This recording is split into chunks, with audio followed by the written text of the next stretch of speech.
Hey, what's up, everyone? Welcome to another Stay Fishy Friday.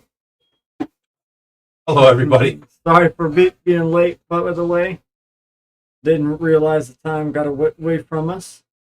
Well, we're in the middle of working at the other house, one of my properties, and we're working up there all day long, and it's hot. It's ridiculous. It's disgusting. It's dirty up there. These people left the house disgusting.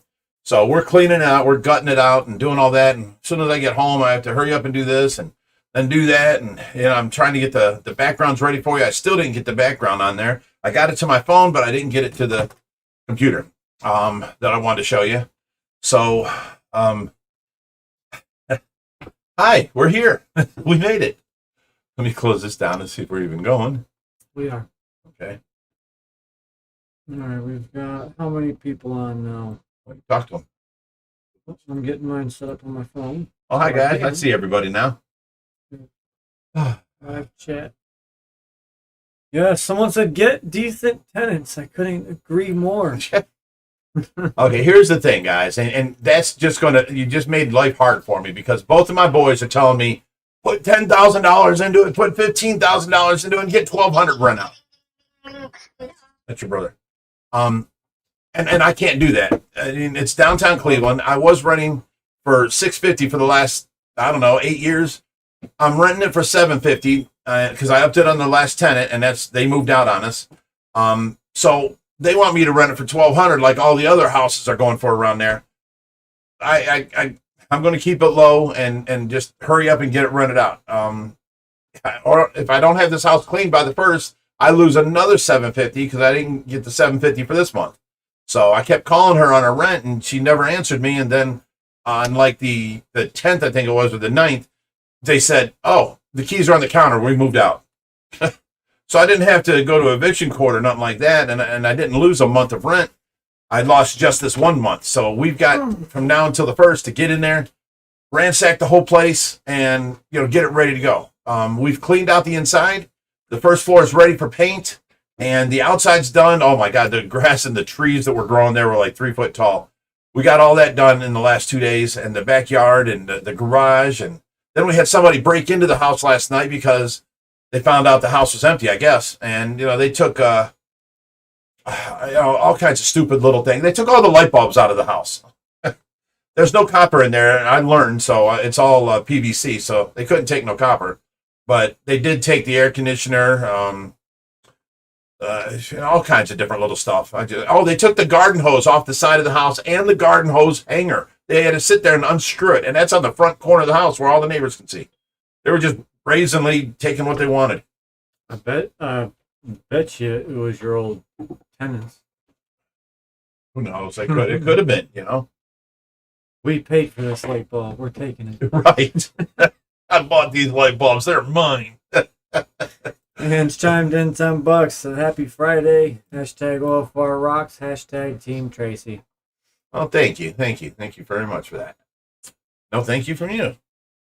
I'm reading. Thank you. Okay. Can you get going on the mom update? Yes, but I got to bring up this writing a lot bigger where I can read it. Okay. For the mom update. Now, you guys are gonna like this. Surprised the tar out of me. Man, my hair is just so hot. Oh, it's hot in here. It was yesterday, the day before. I forget what it was. I walked up to her, and as always, I go to talk to her, but she's laying there, and I guess she just fell asleep. And I touched her on her arm, and I go, "Hi, Tracy," and she turned, and she's never done this. I mean, she's gone from moving and turning slowly to now, she turns quickly. But this time she went, and she made this, oh, with her mouth, like, looked right at me, and I'm like, oh my God, I scared you. I'm so sorry. She has never done that. That's more of another movement she hasn't done before. And then yesterday in the wheelchair, how sometimes you tap your foot if you're, nervous or you're just sitting there and, impatient. She was doing that, but her foot was coming off of the step, the what do you call it? The wheelchair foot holder. She was just bringing it up like 3 inches and doing that. I'm like, what are you doing, Tracy? And the nurse said she's been doing that all day. And I'm like, wow, that's new too. So she's getting more and more muscle movement and things, working better. So Let me see what else. Anything else? Oh, that new nurse we were talking about, we got her hired through a nursing company, and she's going to start here pretty soon. She can only work Wednesdays and Thursdays from 4 to midnight. So that means now I'll have Monday, Tuesday, Wednesday, and Thursday, 4 to midnight. Now, them are 4 days, 4 shifts that I was doing, because I work every day, 4 o'clock to midnight, and then midnight till 8 in the morning. And then the nurse works 8 to 4. Well, now we've got 4 days, where I can get some sleep. Because right now, I didn't get no sleep for these last 2 days. My son said something to me, and he's like, I'm taking my only day off, and I'm going to give it to you and work over there. So I want these things. You buy the tiles, me and Josh will just throw them down. So, and I'm like, okay, thank you, appreciate it. And then, he's like, did you go over there today? And that was the first day. And I'm like, I couldn't. I had volunteers come over here. Everything was all set. He's like, you want this done by the 1st. You're going to have to get over there. And I'm like, Richie, don't act like I'm not doing nothing. I don't think he understands that I only sleep, 2 hours a day. And, I'm working around here that I got to do. And plans that came, I didn't plan on these people moving out and telling me then. So I couldn't make it the first day. So that day, the tennis or the volunteers didn't get here until 11. So I was able to sleep from 8:30 until about 10:30. So I got me 2 good solid hours sleep there. So now I feel bad he's thinking I'm slacking off. So I've been over at the other house. Whenever we wake up and get ready to go, by 9 o'clock, we're out of here.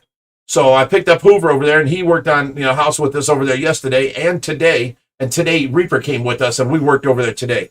We got all the outside of the house done, all the weeding, the mowing, all the garbage. Oh my God, it was bad.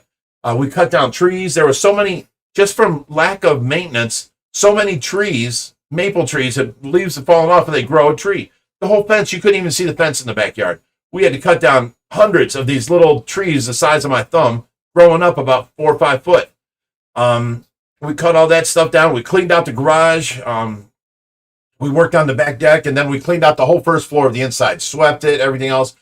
I've made my list of what needs to be bought, what needs to be done. So we're ready to go. We're on a mission there. But I haven't slept for the last 48 hours, and now I've got 16 hours of work. Why didn't you turn that down?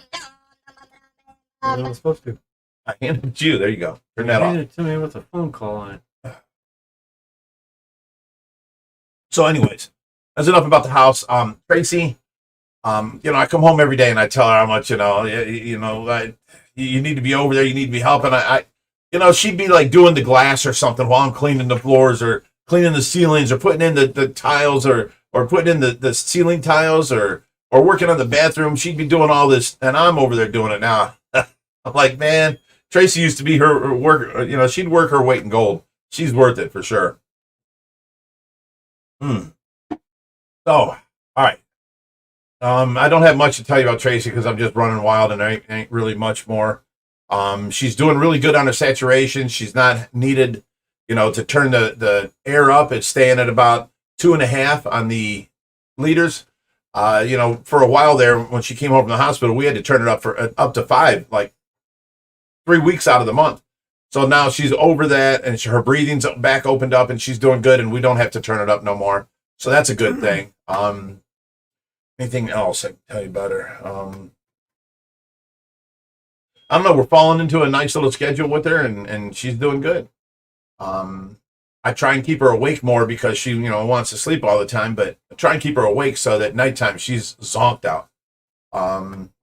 Mara puts her in the wheelchair for, I think it's 3 hours a day, and then she gets a vest treatment before the wheelchair and then after the wheelchair. And this vest treatment, it goes on and it's got vibrators all over it. It just shakes any mucus loose inside of her. And she coughs up a bunch. So she loves that vest on there. You can't talk to her when she's got that vest on. She's sitting there just vibrating. And I'll say something to her and she'll look at me a little bit and she'll just lay her head back and forget about me. It's like, leave me alone. So she really enjoys that vest treatment. But yeah, everything else is going good with her. So hope you guys like the Tracy update. I hope you guys know that when there's a huge Tracy update, I stress that when I put the post up. So so you guys would know, tonight's a big Tracy update night. Man, it's hot in here. Just you, buddy. Just me. Yeah, I'm pretty comfortable. We got Richard Macy, $5. He said, let's have an update on this new monster tank, boys. Not sure what he's talking about. New monster tank. Okay. I don't know. You don't know. Last one we set it up was that 750. I don't really consider that a monster tank. It's a cute little 750. Let me see. We've got, as far as outside, what we're doing out there, we got the 750 set up. We got all the goldfish over there. Somebody had said something about the sturgeon, how we had said they don't do well with tanks with corners. And what we're talking about is smaller tanks. Definitely don't want them with corners in there because it's hard for them to turn around. They can't swim backwards, so they hit their face and they bash all the way around, and then they hit the next corner. But on a bigger tank, it ain't like that. They'll swim into the corner, hit it once, and then they'll be able to just swing around because it's 4 foot to the back wall. So it's not that bad until he gets bigger. Now, if he's 3 foot or 3.5 foot in there, then that tank's going to be too small for him. For the corners will be more agitating to him. And we don't want that. Mark up his face and all that kind of stuff. So he's doing all right with the corners in the tank now for, the rest of this summer. We got to get past the problem. We wanted to put him out in the pond. But here's the problem. I don't know if all of you know this. I know a lot of you do. But when you put the sturgeon out there, he's a meat eater. So he's not going to eat the little floating koi food that we throw in there. We're going to have to throw in shrimp out there for him and hope nobody else gets it, which the koi will eat it, so we have to throw in enough to get to him down there. It's going to be a pain. So we decided to keep him in the 750 and not have running water through that. That's going to be our cold water tank. In other words, at nighttime, it gets down to 60 degrees. That tank will be cool. During the daytime, it might come back up, but then nighttime, it cools back off. So we're not running a vast amount of water through it, keeping it at the same temperature as the rest of our tanks, which are 83, 84 degrees. So this is our best bet right now. A lot of times we got to do things that's the best for the situation that we're in, stuff like that. We're, as far as inside the fish room, Josh has got the 2 dog bone tanks, or not dog bones, the ones the baby rays were in, and then the other one that looks just like it, that was our quarantine tank, the big black ones, the DAS tanks. He's got both them sold. So if the sale goes through, we're going to go ahead and get a bigger tank, and that might be what he was talking about. We've got a 600-gallon at Joshy's house right now waiting on my trailer that I can't use until we had a place for it here. So if they go out, we're going to put the 600-gallon right where the quarantine is. Or we might put it over where the baby Stingray is and just put a tub over here for the quarantine for now. Because it's back in that corner. We can fit a round tub in there, and it's not in our way. It won't look as good, but that'll do in the situation, until once we get the regular dog bone out that Hubert's in, the turtle, and we get that set up onto the end of the pool. It's going to sit on the ledge, and then we have to make stands and powder coat them to go into water to hold it over. So basically that tank will be sitting right there, and if it leaks into the pool. We'll have a pump running in the pool up to it and overflowing out. So we can have fish in there that possibly couldn't go in, the pool. Like we can't put Hubert in that pool. We released the fly river turtle a long time ago into our pool that the stingrays are in up inside the fish room, and the red tails went right after, grabbed him by his foot, and everyone started freaking out. And Josh had to jump in, and he got the fly river turtle's foot out of the red tail's mouth. So we can't. A lot of people are like, put it in the big pond, put it in the big pond. Put Hubert, Big Betty in the big pond, but Hubert in the big pond. There's certain reasons we can't do that. Hubert, there's too big a catfish in there, and they will go after him. The other and Gar too. Now, why they don't go after the Mexican musk turtle, I don't know. He's not soft like the fly river turtles. He's got flappers, and that's soft meat. Like the Gar can just rip off all the meat. It's soft.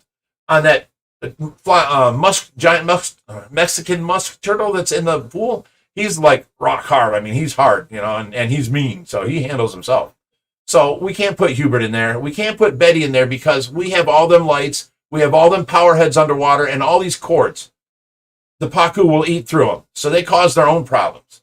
I'm not going to go and try and fix all these things or step into the pool and get shocked and all this stuff because we want the pacu in there.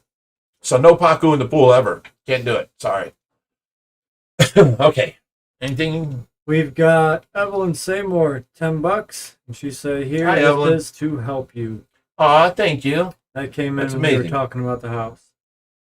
I don't expect you guys to help me on my properties. I'll pay for it. It's okay. But thank you very much for being kind like that. That's amazing.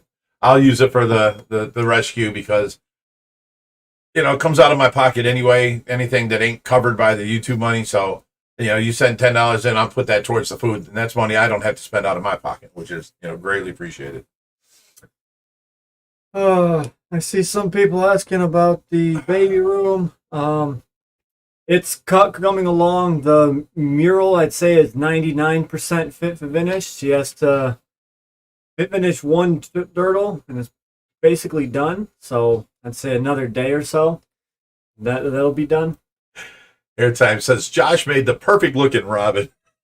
Whoever it was, one of our mods that did that, and they put Josh's head on there too short, so it looks like he's got no neck. I laugh at that every time I see it. It's funny as can be. That was Ray.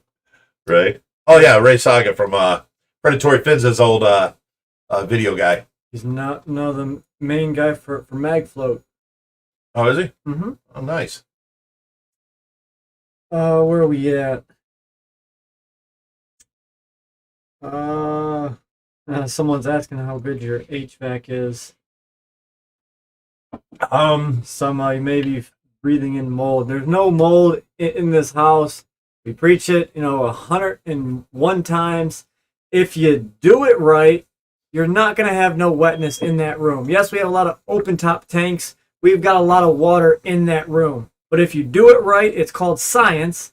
We have our heaters basically open direct flame. Yes. That burns all the moisture out of the air while it's heating the room. There is no moisture in the air. You can be in there. It's not muggy at all. Everyone's always surprised when they walk in there. The only thing we are guilty of is we don't clean behind the tanks. So you know what? There's spider webs back there. There might be dirt on the wall. When we move a tank away from the wall, people in the videos are like, "Oh, you guys have black mold on the wall." No, that's just dirt. Let me wash it away. Because how the hell are you supposed to clean behind a tank that's pushed up against the wall? We're showing you the video as we're pulling tanks out. We're not going to stop the video and clean just to clean up the area so we can show you a nice, neat area. We show you what we do, and that's pretty much all we're guilty of there. But direct flame does wonders. Ask any HVAC technician. Let me break in there for a second. You guys know that when your heater kicks on for the winter, you can start rubbing your feet on the carpet and then zapping your brother or friends or wife or husband, that's static electricity from the dryness in the air. Why? Because your furnace has a flame on it and it's drying out your air. Period. And your house gets dried out. So some people, even back when they had the wood burner stoves, people would put a pot of water on there because it would dry out the air so much. Your lips would crack, stuff like that. So you got to add moisture. Well, having the open flame in my fish room works wonders. We don't even have dehumidifier. We don't have not one dehumidifier in that room. You could do, and out in the pond room, we have just an exhaust fan. If it gets too moist in there, it kicks on and blows all That's called a humidity control. Yeah. Yep. So if it gets above, I think I got it set at 50%. If it gets above 50% humidity, that fan kicks on and sucks air in from all different points and then blows it out. It's a 3-foot round fan, so it's pretty big. It pushes a lot of air.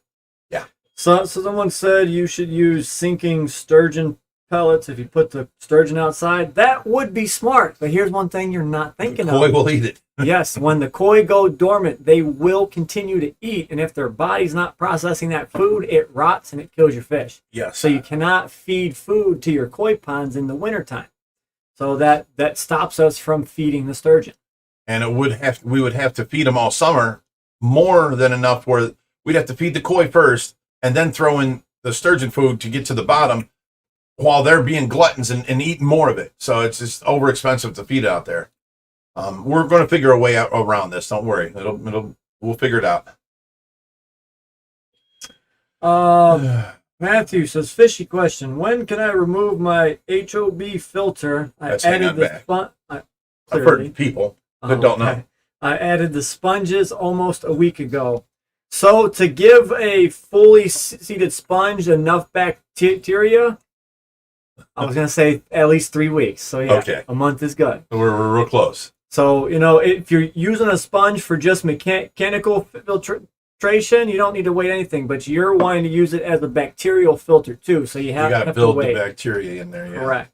One thing that would help you if you wring out the sponge in your hang on the back filter and you get all that nasty dirt in the tank, the sponge will suck it up, and it'll pre-seed the sponge just a tad bit.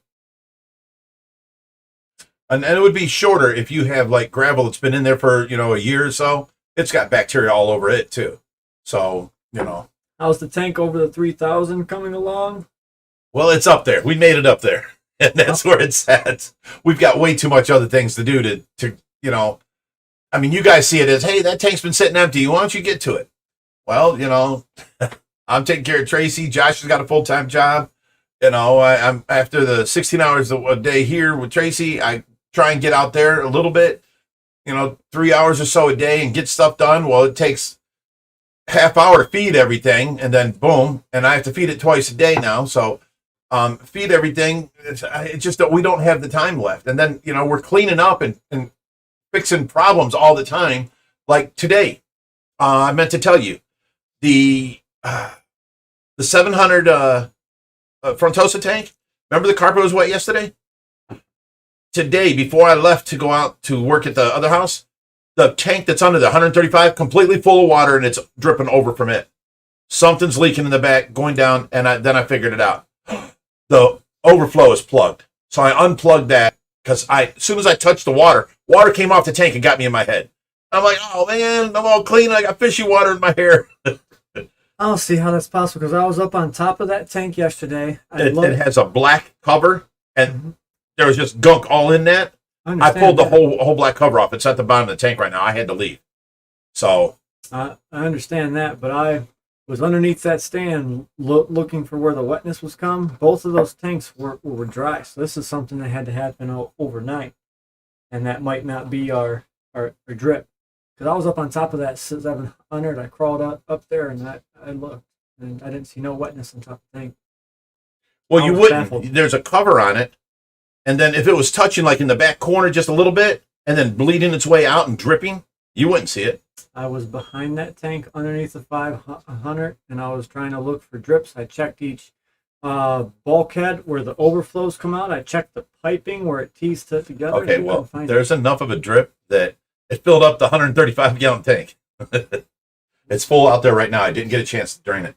Yeah, I'm saying if that's blocked, yes, that's usually but now that's another thing. We go out there to feed the fish, and then we end up messing around for a half hour on a new drip or a new leak or why does this tank not have no air? Then you look and there's, other tanks don't have air. The whole main pipe come apart and we had to tap that back together with a hammer. I mean, there's just a million things that go wrong. We have to check on this all the time. But that takes a lot of our time. So I don't have time to get back to, let's set up that 300. Here's the real main reason for the 300. We got that setting up on there and we did the math for 300 gallons. It's going to be, what was that, 2,700 pounds we figured? Yeah. 2,700 pounds. Well, it's sitting on the braces that go from the front of the 3,000 to the back, which were fine when they didn't have no weight on them. Now they got the tank on them, and they're sticking way out here, a foot more than what the weight was on. Remember, we had all that stuff stacked on the very back? Now it's out in the middle of the tank, and it's bowing that down a little bit. I have to go get steel 2x4s and prop it from the back to the front to hold the tank up level. Otherwise, we put weight in there, that's going to bend more on this corner. And we all know a plastic tank can flex, but a glass can't. So we have to get two 2x4 steel 2x4s, basically. We have to get two steel 2x4s to put it on the two center braces because the end brace is up onto the wood, so that ain't bending, and the backside's supported. So just to run across these two, we'll add it next to the brace that's there now. Then we can put water in it. Then we can start setting it up. So when that happened, I put it on my list to get the metal. Haven't gotten the metal yet. So we've so many other projects, and then the tenant sends me after trying to get get a hold of them every day for like a week. They're not contacting me, and they're late on the rent. Finally, I get a message saying, a text, keys are on the counter. We moved out. So now, guess what? Now you got to spend the next 2 weeks working over there when you should have been sleeping. I can't take time away from Tracy. I can't ask the nurses to work more. I have to take it out of my sleep time because I can't take it out of the rescue time. They need to be fed, you know? So you looked up like somebody was here. Okay. So that, you know, that's just how it goes around here. And you know, you guys don't see that and know that. It's just that every day it's something new, you know? Why is there water on the floor here? What's going on over there? Why is it like this? You know, it's just crazy. You got to check every tank every day. So you say someone broke in over there. Is that because you left the door open, or did they? No, break into the window? we put a steel rod on the. We couldn't get the latch to work on the sliding door, so we cut a piece of broomstick handle and put it in there. You can only open it like a 1/4 inch now. That thing is bent like this. They pried on that door and bent that metal broomstick handle.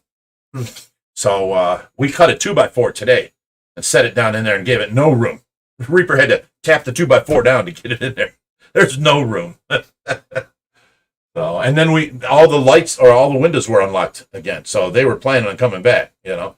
So I went around and made sure all the windows were locked and everything's done like that. Plus, Hoover's going to spend the night up there tonight because he had a hospital or a doctor's appointment he had to get to today. So I dropped him off, and I come back out here, and now he's going to spend the night at the house and leave lights on, that kind of stuff. And whoever was there yesterday is going to know there's people in there today. And I was going to put a note on the front door. Thanks for cleaning up our mess and stealing everything, but we live here now. You will be shot. Just put it on the front porch.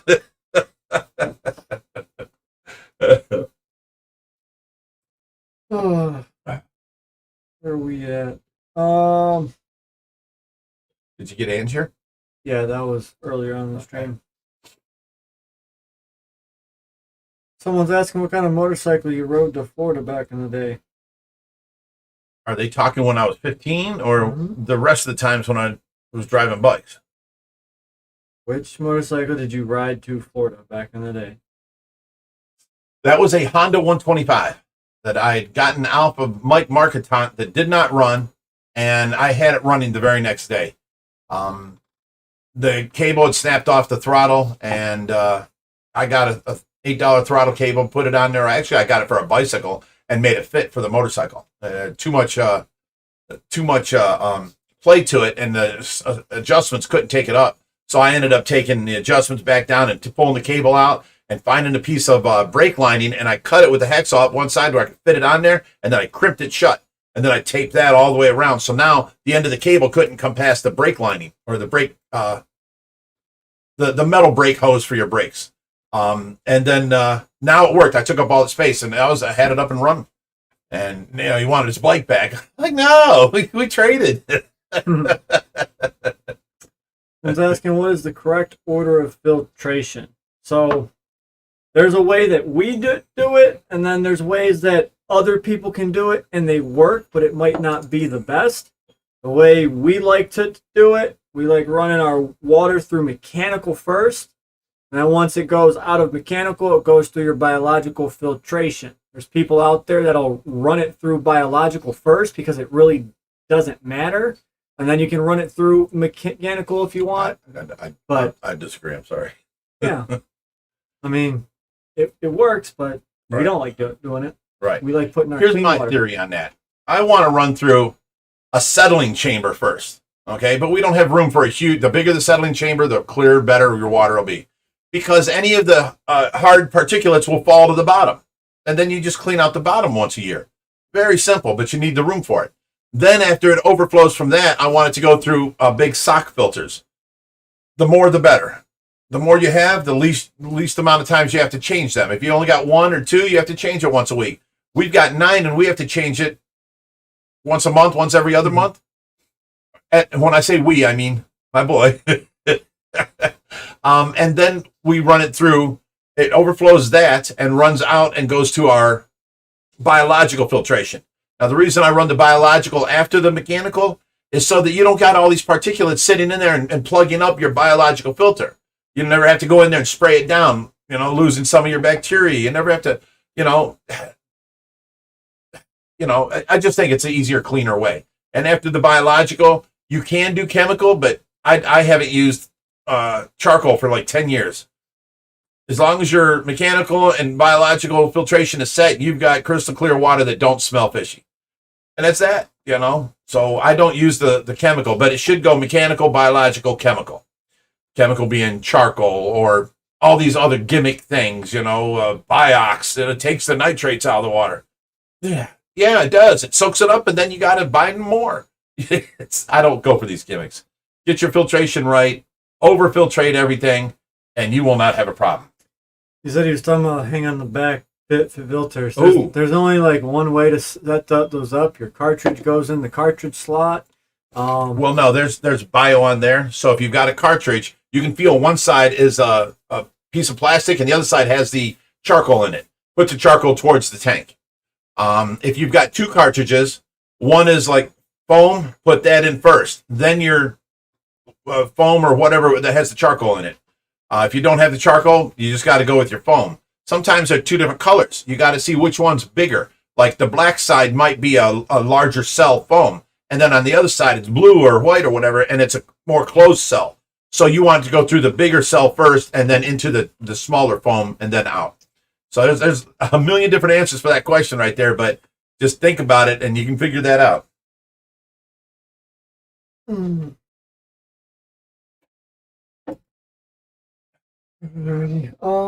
Surface oil problem advice. So with surface oil, there's only a few things that can help with that. You need manual removal. You can do that by adding some sort of surface agitation to go ahead and put that oil in the water column so it can be sucked through your filter and removed.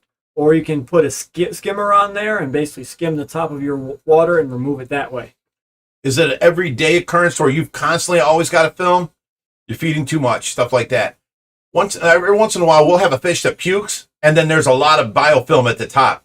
I'll take a pool hose and a 5-gallon bucket and sink it in there, and then Josh starts to siphon out of the bucket, and I hold the bucket about an 1/8 inch under the water, and it skims off the whole top of the tank until all that biofilm's gone.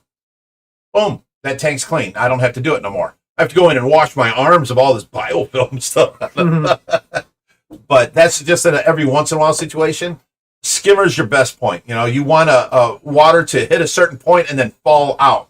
That'll skim everything off the top and take it out to your filtration. If you see pools, they do that because a lot of the oils on human skin always float in the pool, so they're always a skimmer, but it ain't a skimmer that takes right off the water's edge. It's a skimmer that's like 6 inches. So the water somewhere's in here, and then it's taking water off the bottom and filtering it and the top too. So there's lots of theory going on in there. I completely believe in overflows and skimmers on everything because I don't have to worry about it backing up. Except for our 3000. That's the one I'm talking about. I put the bucket on because we don't have a skimmer on it. We don't have it running back to the pool. So we have water running through it, but it goes out from a hose, and I would really like to drill it and put a skimmer in there so the water can never go up higher, put a bigger hose on it. So if it's dirty one day, I can turn up the water going to it and clear it out, Someone's asking how Reaper's head is. What happened to Reaper's head? Reaper's head? Mm-hmm. Other than walking into the back of the van, I don't know. I don't hear him complaining. I saw him today, and there was no blood, no bump, no Band-Aids, no patches, no, So I don't know what happened to his head, but obviously it's better. Mark Lane, $10 says, after a knee operation, I'm back watching live here in Germany. Love my daily dose from yourselves, a Reaper. You guys have taught me so much from afar. Hashtag greeting from Germany. Hashtag Team Tracy. Thank you. Glad to have you here, bud. Yeah. Drew Figueroa says, is there any hidden gems of fish that you guys don't get on camera because they hide all the time? Well, people have asked this in many different forms of questions. Do we have fish that maybe ain't legal? Do we have fish that's on the CITES list we can't show? Do we have fish in the house that we're not showing people? The answer is absolutely not. The reason being is there's people in our house that we don't know all the time. Every day there's either volunteers we don't know, or people coming for tours, people dropping off fish, picking up fish. I'm going through, hey, do you need anything? Oh, you need a heater? Let's go back here. Let's find a heater for you. And we get them a heater, stuff like that. So we don't have any tanks in the house. I just don't want to have to maintain up here too. We do happen to have 150 gallon by the front door for a community tank for when we do get community fish in. I can put them in there until I find them a home. Just a teeny tiny 150. Yeah, a little cute little tank in the corner. Dave Martin, $10 says, you guys give the best fish advice. Thanks. Love you Appreciate all, it. and hashtag Team Tracy. I love that hashtag. Every time I hear it. You guys care so much. I love it. So a little bit of good news is I'm sure most of you, if not all of you, know who Lad Bible is. We were approached by them today, and they want to take a bunch of our videos and put them out on their platform. Like on Facebook, they have like 55 million people. So hopefully that gives us some good publicity, and we get some new subscribers. Maybe some more subscribers. Yeah. You know what also it would help? Is if all of our followers would share it on all their social media. Share it to TikTok, Instagram, Facebook, under your, because then your people are seeing something that they might go, ooh, what's this? And then, join our thing, our YouTube. So the more people we get, the easier it is for us to handle the bills and all that kind of stuff. And see, what people don't understand is, how are you paying for this? Well, we started the YouTube channel to help us make money to cover the rescue. But what people don't understand is that's still our money. You know what I'm saying? It's not like we're not making it. We're making that money. I'm just spending it all on the rescue to where it's not coming out of my normal money that comes from the properties every month. So, it's still, people are like, oh, you're getting the YouTube money. You're not paying out of pocket. Yes, we are, because we're doing all the work to make the money on YouTube. I just choose to spend it on the rescue. So the YouTube's real close to covering all the costs. It's gone down. This last month has been really bad. Mm-hmm. It jumped way down. So, but it was up there to where it was almost covering all the costs. It was covering almost the monthly bills, but then there's other things, incidentals and all that stuff, and trips and rescues and all that. It wasn't quite covering all that stuff yet. So it's still coming out of my rent money, or what do you want to call it? My property management money. So now YouTube's gone way down for some reason, and we went from getting 3,000 subscribers a month down to getting, I think it was 1,100, was it this month? New subscribers. Mm-hmm. And the money went down by like $1,800. So, but people are thinking, hey, you're not paying for the rescue no more than the YouTube is. Well, it's still our money. If we didn't do the work, when I get done working with Tracy, then I get done working with the rescue, and I go in there to sleep, I still got to edit a video. I still got a video while I'm out there. And the easiest thing for me was always just okay, hang on, guys, take a break. All right, 5 minutes of video. Here's 2 minutes of video. So you guys never see me in there working this and that. And then you see me telling people what to do. Well, it's my house, it's my rescue, and I know where I want it, and I know how I want to get it up there. I've moved the tank a million times before. We've got volunteers that's never been here, so of course I have to tell them what to do. People are getting on me for being bossy and all that kind of stuff. They can blow it up their butt for all I care anymore. So that's just how my style of videoing was. I didn't have time. Let's go get a tripod, guys. Hang on. Let's go set this up. Okay, let me get this up. Okay, now I can video myself working. Josh, he comes home from work and he's got the evening. Any time he spends here is time he's not spending with his pregnant girlfriend, going to be his wife. So, he has to hurry and get back home. So, it's just it's a thing. So it'll change as we get, more and more people. If the YouTube would grow and get more money, I would hire, the first thing I would hire, people are like a personal assistant. That I need for sure. But no, it would be a video person to follow us around and video everything and then go home and edit it. See, Greg Woodstock wants me to send it to people in I don't know, Dubai or something like that. It's a thing, and it costs $100 a video for them to edit it. And they send it back and forth, and I tell them, no, make some notes, send it back to them. I ain't got time for all that. We make a video, it goes out tomorrow. That's just the way it is. I'm not making 10 videos and then waiting on it. When you see our videos, we're real close to the day it happened. You know, we go on a rescue and come back. That's the video. That comes out tomorrow, you know? So I don't know. It's a hard thing. So if we can get more shares on the thing and get more people to pick us up, you know, like Rod from Predatory Fins, we were dead even, you know, 2 years ago. Now he's 100,000 above us. I don't understand, and I don't know. So maybe we're doing so. Oh, someone told us that doing this live stream is actually hurting our channel. I don't know. We're going to look into that, but you know, I don't know. I just know that we're not growing like everybody else we know is. The more growth, the more money you make. Nope, don't start talking. The more money you make, the more. I'm sorry. The more we can do for the rescue. I gotta say that the guy who said that is actually in the stream right now, and he's been commenting a bunch. Oh, really? Yeah. Which we had to talk about it before, because I dove into the analytics the other day and looked at a few other problems, and we're seeing how we can remedy things and make things better going forward. Yes. So the live stream served a good purpose for us for a long time. It, for one, connects us with you guys, and you guys get to answer questions and all that. And it was something fun for us to do.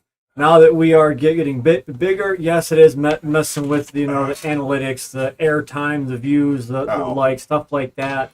So I know this guy doesn't want to get rid of the live stream, so we're thinking the only time I can hang out with my friends. We're thinking of ways that we can still do it and not hinder the main channel growth. And a way to do that would be taking the live streams and bumping them over to member content. So a lot of the people who are here and comment are members already. Yeah, but that's going to cut off any public people coming into the stream. Yeah, or more. We have 300 to 500 on our live streams. We don't have 300 to 500 members. That's all I'm saying. Yeah. Well, that might make people want to join the member content, because they're getting something extra, you know. Right. We'll keep talking about it. We'll keep figuring it out. When we dive into something, we dive into it fully. So Airtime suggested it. We're going to look into it. He looked into it. I haven't had time with this property moving and all that stuff. So I'll get to it, and I will do it, because I was the analytic guy. I was the one telling Josh we need to do this, that, and that.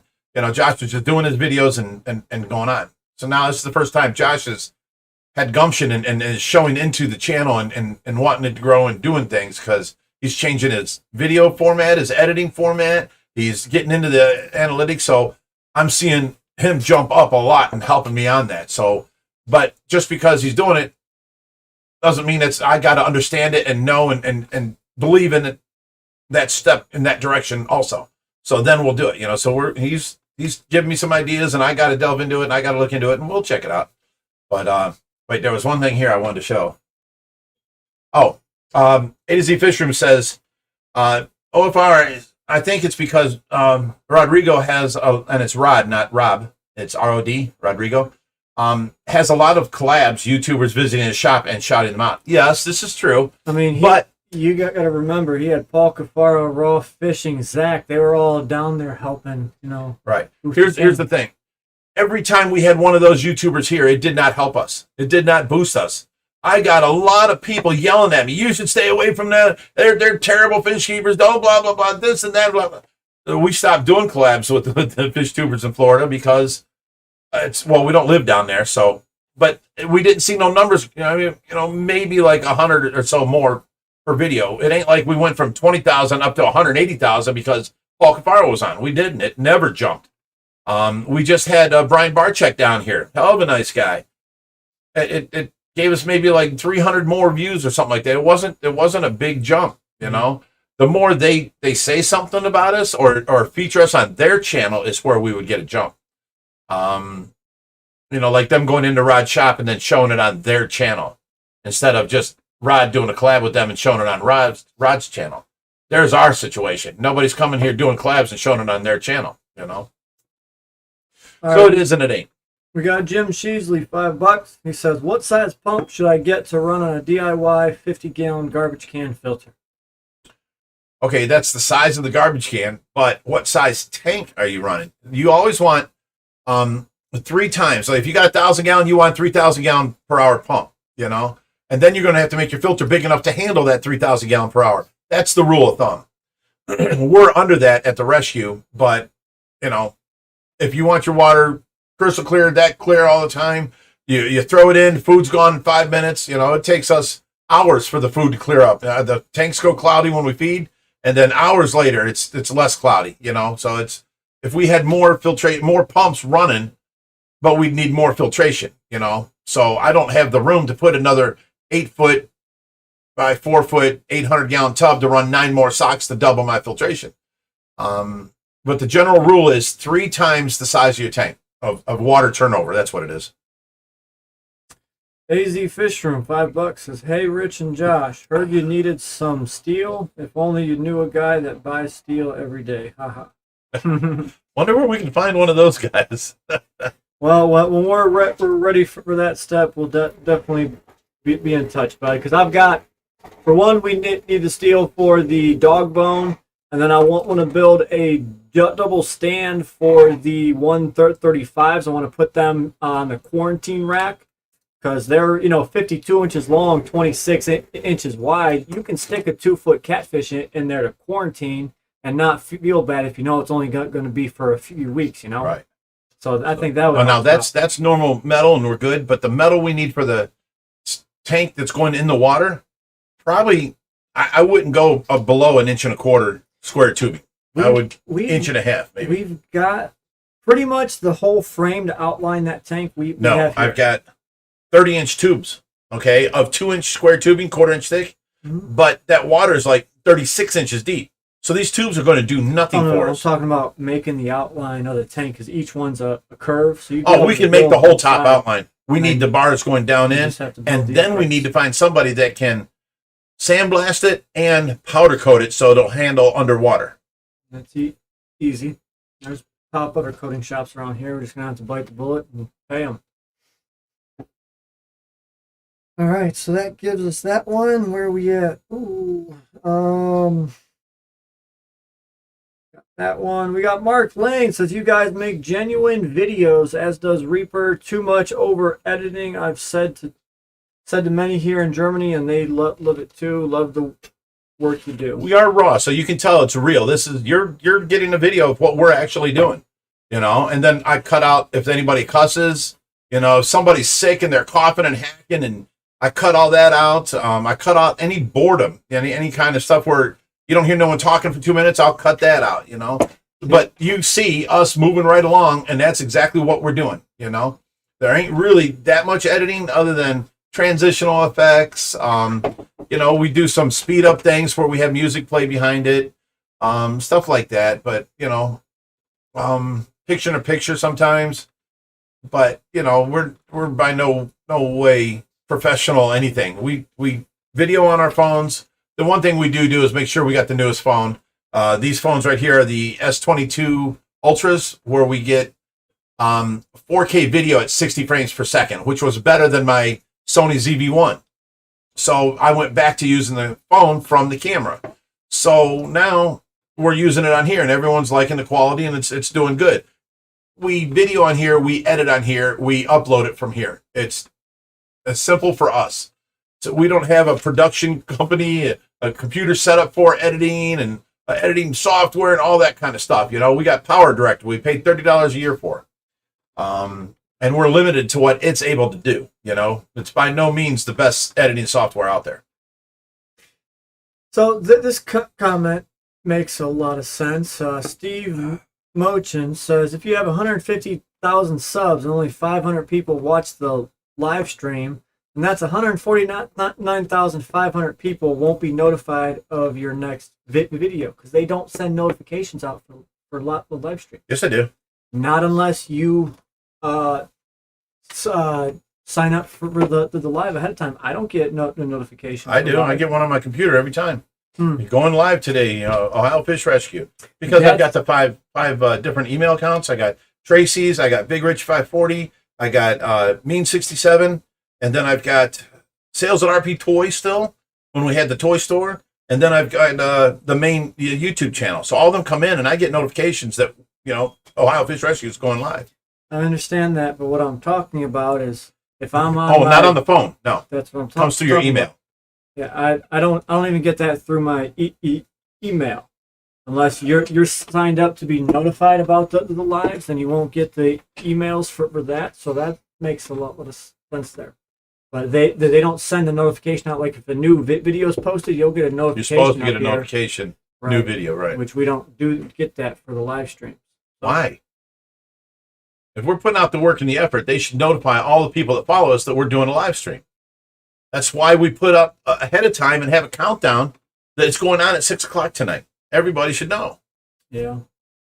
I mean, even then, them posts don't always work. Sweet Shot says, that's a shame. I like the live streams more than the vids. Okay, we got to do what's best for the channel, and I'm not saying we're taking down the live stream. That's just a notion that somebody said, and we're investigating. That's all. We will have the live stream still. We'll let you guys know as things progress what's the best for the channel to grow it.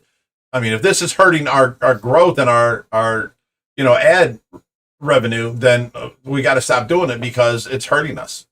That's why we suggested the members, because whatever you put on member content does not affect your channel analytics at all. Now, one thing we could do is move it over to the behind the scenes channel. Reaper's only got 12,000 followers, and he's not gaining. Like 200 a month is all he's gaining. We could be doing the live streams there if it hurts our main channel. And then I'll put out the same notification on OFR. I mean, it's just another option. Brittany Ziblis, $100 says, love this stream and hanging out with you guys each week. Thank you, for always making the time for us each week consistently. Says the best night of the week and it always makes my week.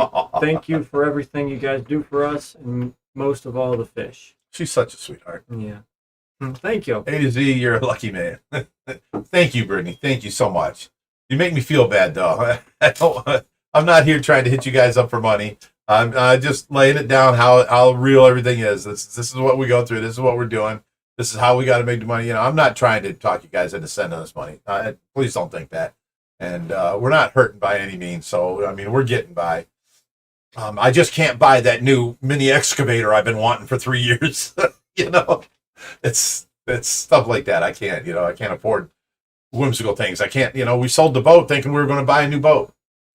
And we haven't found a deal like that since. And, now I don't have the spare money to do it. I be seeing all these people around here because I sold my pontoon boat last year thinking. That's a beautiful boat. I paid so much for it. I got a hell of a deal on it. It was one of the newer boats that we've had. And then I sold it because I got twice the amount I paid for it. I'm like, I'll buy a better boat. And now life hits. We can't find nothing. Now life hits and baby's on the way. I ain't got time for a damn boat.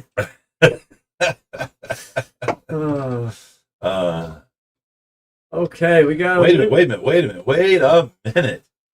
Charlie's Aquatic Nook says, I'd be happy to help with SEO, which is a way to grow your channel. It's a way to grow your website for sure. And SEO. I forget, but it's keeping the title, having good keywords in your title and in your description and in your tagline, and it brings more, it gets you ranked higher on Google. Gotcha. Which does great. That'll be great for the videos, but it also helps for the website. Now, the problem is the website we got, it's I keep getting these things in the mail, the web crawler says you've got this many bad links and blah, blah, blah. We have to, go over and get a professional website done. This is something that, JP Merlo threw together for me, and then we put up, and then I went and I tweaked it out and added a bunch of stuff that I needed on there. But it's by far not a professional website, but we need that done too. But really, if you want to help with the SEO, I don't know how you can help it. Send me all your ideas, anything on the Bigrich Bigrich at OhioFishRescue.com. All we need for the OFR website is a single page. All you need, single page, our pictures, Ohio Fish Rescue, what we do, and then you need a link to Facebook, YouTube, TikTok, Instagram. Simplistic, Easy. That's all you need to do. You want to find out more about us? Click our links. It's basically just a link tree at that point. I mean, you start adding in all these different avenues of people contacting you. That's another thing you got to pay attention to. Make sure the website's running, this and that. People emailing through there. There it is. Search engine optimization is what it was. There you go. I couldn't you just forget a word sometimes. I'm like, I can't even remember. Yeah, I remember when we first got started, we used to make sure we had 3, tag words that were in the title that matched the tag in the description. So that it got picked up by Google more, but yeah, we stopped doing that and just put pertaining what's on here because it was easier. I mean, it took me, a half hour sometimes to get the wording right in all 3 and have a title.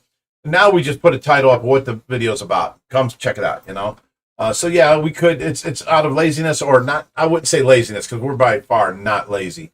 It would time constraint. We just don't have enough time. I'm taking out of my sleeping time every day for anything that I'm doing. For that matter, to get back to it, I just start copying the title, plugging it into the description so it's there, and then making sure I have a couple tag words that match the title. Yeah, and just cross it off the list. Well, it ain't crossing it off because then you can go through your tag optimizer and find out which tags work best, which words would work better. You may have cichlid in the title, and it brings back so many searches, and where let's say Arapaima spelled wrong doesn't bring back as many searches. Yep. So I mean, there's a lot goes into it. Olivia Booney, $5 says, "I miss you guys. Keep up the great work." There's my girl. She said, "Bigrich, I was made for loving you." Inside joke, so no one freak out. Haha. Seth and Olivia Booney, they're married. They got 3 kids, and they're just amazing people. They came and stayed a weekend here and helped out, and Seth worked his butt off here with us, and me and Olivia just hit it off. And you know how you have the work wives? Well, she's my like rescue wife type thing. I mean, I'm twice her age, so I mean it's all joking. But she's just that song "Kiss" came on. I was made for loving you, baby, and it was our little joke in between. I'd send it to her, and she'd show her husband, and I'm, oh my God, right in front of Seth. Why? Now he's trying to call me her sugar daddy. No. It's all joking. It's fun. But they're coming down on the 27th. They're going to be here for the weekend. And Seth's going to help me out around the rescue. Olivia's going to help out. And then we're going to have Reaper here and Hoover here. It's going to be a good time. And we're going to do a lot of video of that. So we have a lot of fun. They're going down the zip line. They're going swimming in the monster pond. Seth says he's actually getting in with the koi pond too. So we shall see. That pond is freaking cold. Letting you know. But it's been, 80 degrees for a couple days in a row. By the time they get here, it'll be up to at least 75 to where it's just chilly, Saying I jumped in that pond when it was ice cold. And, yeah. Froze something off, huh?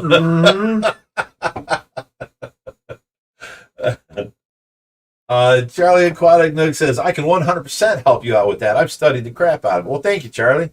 You got my email. Once you send that to there, I'll give you my phone number and you can just text me straight up. Actually, take my phone number now because I got it listed on you're one of our followers. I got it listed on Facebook page for our followers. So it's 216-773-0407. Mark Lane, $5. Watch it start blowing up with He calls said, right now. "You guys do an excellent job and videos. It's real. Others on YouTube over edit.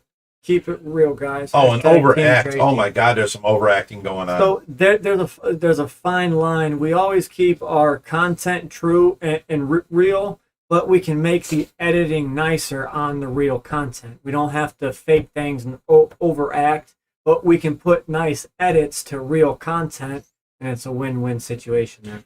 Like one thing we figured out, we can take pictures at 103 megapixels with this phone. So now we're starting to take all of our thumbnail pictures with that option. So the thumbnail pictures come through clearer and better, And with every video, we used to just run through the video and see what would look good. Oh, that would, and then we'd pause the video, take a screenshot. Very low res. So if we, on every video, we know what the main thing is going to be. See? That's JP Merlo. Hey, call. Called and hung up. He called and hung up. I'm listening, he says. I totally forgot what I was talking about. So that brings us to the next super chat. JP Merlo, $50. Nice, thank you. This is for the new Nerf guns for next year. Want more to come? Y'all are awesome. Thank you guys for coming. I'd say the Nerf guns were Mammoth Cave. They were a hit.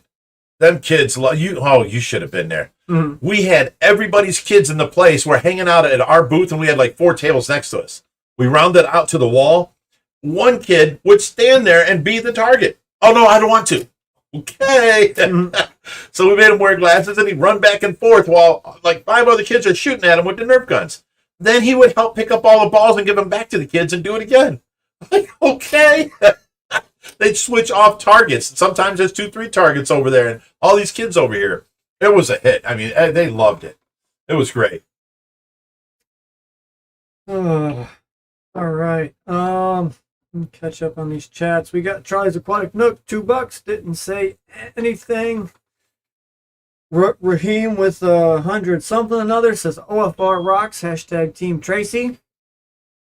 We got Danimal Cracker, $10. He says opinion on channel. I like that you guys are genuine and down to earth. Refreshing to not see only glamorous phony content like the 40 guys. Rich don't always agree with you, but always respect you keeping it real. Thank you. Thank you. Wait, he don't agree with me, or I don't agree with you? He doesn't agree with you all the time. Deal with it, buddy.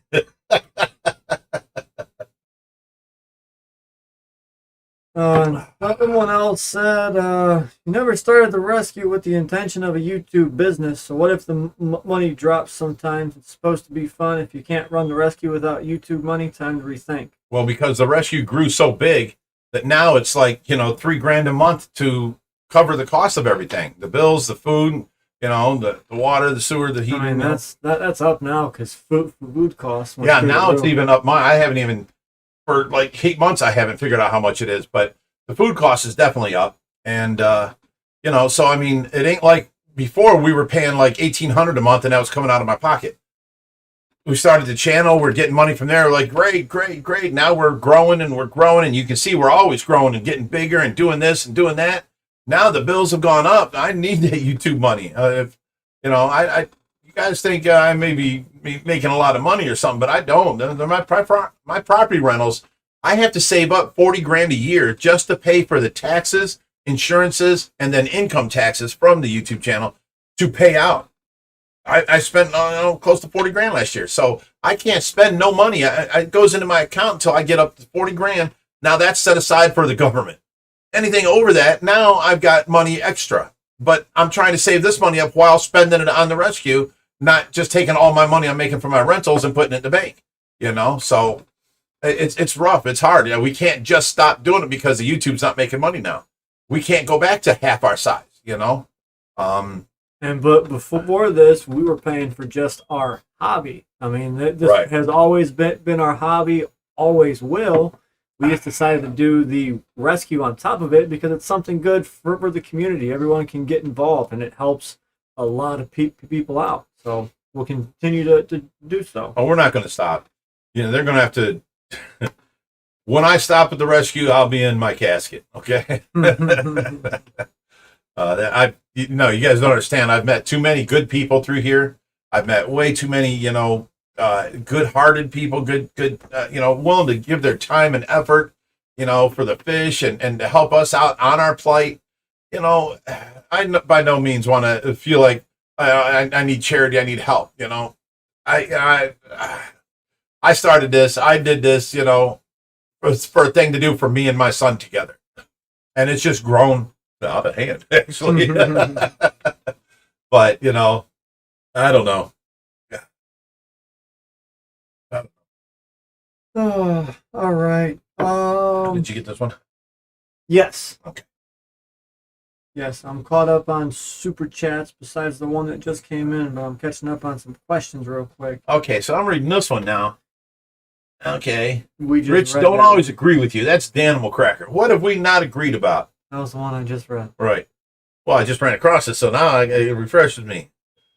What do you not agree about? I'm a good guy. I do everything to help everybody in the world. I try and help everybody. The only thing people don't like is when I address the trolls on the internet. So, I mean, it's against every fiber in my... I want to address that. We don't do that. We're not like this. You're saying this. No, it's wrong. But I have to, because a lot of people don't like me addressing it, so I have to eat it and not bring it up. So this is me not bringing it up. Whatever else you don't agree with me about, you can always tell me, and I'll give you my reasonings. The problem is the internet don't see what we go through. Okay, we got a leak in the 350, and then we move all the fish out of there to over to here, and then the fish in here, I said I would never have in this tank. We have to put in that tank. Then I get yelled at by like 10 people.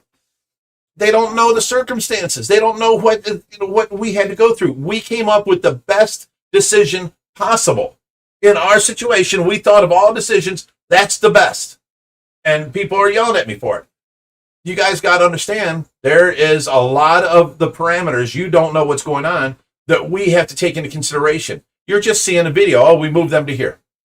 So I mean, it's you want to not agree with me, but everything I've done is for the betterment of the fish, for the betterment of the rescue, for the betterment of my family, and the growth of the rescue, and the benefit of strangers. I go without so strangers can have. I go without sleep so people can have tours. I do all kinds of things. I give out free tanks and heaters and lights and filters and stands, and I help go over people's houses and build stuff. We've done thousands of that. We've helped people do that. Yeah. We've drove 6 hours all the way to Michigan to set up a tank for a wounded vet, and we gave him the fish, the filter, the lights, the gravel, the rocks, and drove 6 hours to get there, set it up, and spent all day there, and then drove 6 hours home. Didn't ask nothing from nobody. We continuously give and do everything. So if you don't agree with me, I don't know what to say about you. But we're doing nothing but good for everybody. So I'd really like you to agree with the things that I do, because I put a lot of thought and effort into the decisions I make. Charlie's Aquatic Nook, $5, says, give my black diamonds and cichlids a smooch for me, but don't get drunk, fearless, and ambitious, and go putting them late at night. Go petting them late at night. LOL. Were those the ones that you just picked up? No, that's from Jody LaRue, and thank you, Jody, for she gave us three stingrays. 2 are black diamonds, 1's a mix, and they were actually pretty small. She has a 240, but she felt that was too small for them. So she gave them to us as long as we would keep them and let them grow here. And I said, of course we would. So we got 3 new additions to the baby stingray tank. And right now they're in the 300-gallon quarantine. So I know we kept all the black diamonds. Do you see that? I'm getting interrupted. I just want you guys to notice it. I'm trying to figure out which ones are Charlie's black diamonds out there. Them are the babies. We got one bigger one in the baby stingrays, the ones that are super white, and then the 2 that are under the what's her name, Lavaca's tank. So the super whites are the 3 super whites. Yeah. Yes. Okay. I showed two of them I didn't show it yet. I'm editing a video now to where I moved them, but I did show that some are growing more than others, and the more that these, that's what I was trying to figure out, which ones were hurt. Gotcha. I didn't know, but I showed a video. I'm like, look, here's our old black diamonds. They're getting big. Yeah. Here's the white diamonds here. The more that they grow, they're looking a little bit more like a black diamond, but these are the white diamonds. You can tell by the pattern. Well, we had to split them up. See, people don't know this. We had to split them up because the bigger of the babies were just the ones that are used to pouncing on the food. They're taking all the food. And we're trying to feed so much for these little white diamonds, which are the smallest ones in there. There were, I think, 2 are the smallest, and then 1 was bigger. They weren't, and so a couple months go by, they were eating, but they were not eating plentiful. They were not getting big. They were staying thin looking, So we took the 2 plus 1 other one we had in our tank, the smallest 3 in that baby's tank. We put under Lavaca's tank in that, I think it's 110-gallon, so that we can feed them. And we feed them anytime we can stop at a pet store and get bloodworms, we give the babies them. so that they can catch up and start eating to where they pounce on it, you know. And they're doing good. They're doing better than they were mixed in with all the babies. Okay. You're right on that, but you were wrong on which rays were hers. She said it's the new ones that just came in. She said $5. I know my 240 wasn't too small, but I wanted. Wait, who's saying that?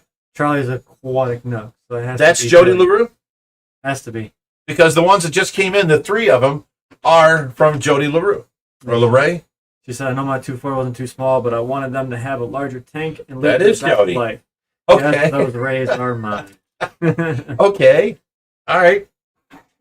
There you go. There's you guys seen it here first. There's where Rich is wrong. It was wrong. Jim Sheasley, $5, says, you need more advertising. Everyone should buy and wear an OFR t-shirt to a fish store. Just engage people and tell them about you guys. It worked. That's awesome. That's awesome. Jim is one of our like biggest supporters. I mean, I'm not saying with cash donations. I'm saying in every aspect of his life. You know, oh, did you hear about OFR? I'm wearing my OFR shirt. You know, I went over to OFR. I brought them a fish that hangs on the wall. You know, I mean, he is just constantly. I've told him many times, stop. You don't have to buy us things. Just stop. You are our friend. You come by, hang out. He's something else. He really loves the rescue, and we love him. Oh, all right. Where was I at? Animal Cracker, $5, says, any update on when Rod is going to come pick up the Stingrays? Those videos should be fun. Maybe he can do a Stay Fishy Friday collab. He will. Rod, we've got something bigger in store. Just remember that. Remember, you guys don't know everything that's going on. He is coming out here. Well, it was like 4 days ago. He said within a week and a half. They're waiting on their truck to get back from the last shipment of stuff from California. They're going to use that truck. They're coming out here, and with a couple of people that we haven't seen in a while, you guys are going to like. Last time this person was here, he gave me his Hero Black 5 camera, GoPro, because he got smacked with the fish, and he dropped his camera, and then it took on water. So he told me I could have it, and I went and put it in rice and cleaned it out. I went and bought a $14 case so it never got wet again, and I used that for underwater videos. So, but we are going to, where was that? Where we're going to?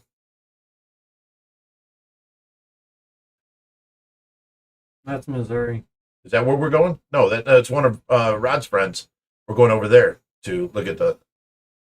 Anyways, we're going together to a fish farm, and we'll have that. So we're going to have many videos of Rod being out here. One, of course, loading up the stingrays, catching the stingrays. One, probably of us just clowning around. One of us going to this fish farm, and another one we're not going to tell you about. Love you, but I can't tell you everything.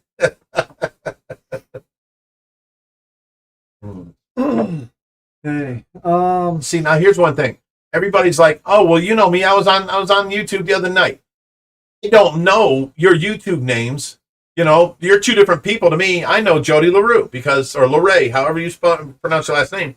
I know you because I've personally dealt with you. And now you're coming across as a completely different name. I don't know that that's you, you know, so I'm sorry. But a lot of people are like that. You talked to me just the other day on Friday night. What's your name on YouTube? Then they say their name. I'm like, oh, yeah, I thought you were a completely different person, you know.